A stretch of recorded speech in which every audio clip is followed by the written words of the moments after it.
మరి ఏం చేయలేము, ఎక్కడ ఆడలేము. ఏకదమ్ అయితే నా పదవి చేసినట్టే నువ్వే ఉన్నావు మరి.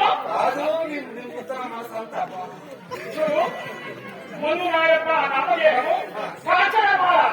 ఈ పేరు కాంచనమాల. అందరూ నన్ను కాంచన అని ప్రేమతో పిలుస్తున్నారు. నేనే బంగారం కంటే సుందరాన్ని. నాకు పెళ్ళైందా కాదో తెలుసా నీకు? జడ్జ పుష్పూసిపోయిందా? అది నా పని తెలియదు. అదంతా తెలియదు నాకు. పెళ్ళి అంటే తెలుసు. ఈ జడ్జ పుష్పూసి తెలియదా?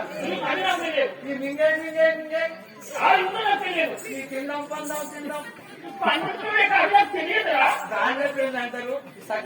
అప్పుడు దాని పెళ్ళి అంటారా? పెళ్లి అంటే అంత సిగ్గు తీసుకున్నావా? అదే జడ్జ పుష్పూసిపోయింది అంటారు. లగ్నం అయినాది అంటే లగ్నం ఇంకా చెప్పాలా?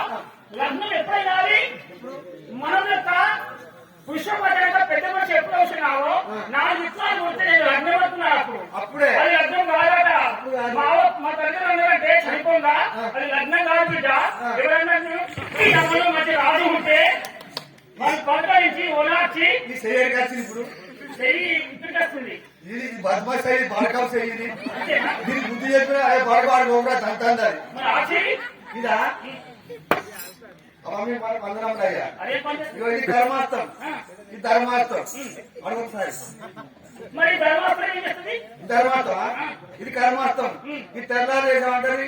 దీని అయ్యమను దావా మీ ధర్మం వారుగా దీని ఇంట్లో ఉప్పు లేదు, పప్పు లేదు, తాగిపోతాడు, తిరిగిపోతాడు, లంగా దొంగ ఇది సాధిస్తుంది. ఇది కర్మార్థం అంటే ఇది కర్మం. ఇది ధర్మార్థం. పూల జోలికి పోదు, పూల వార్తకు పోదు. తెల్లారు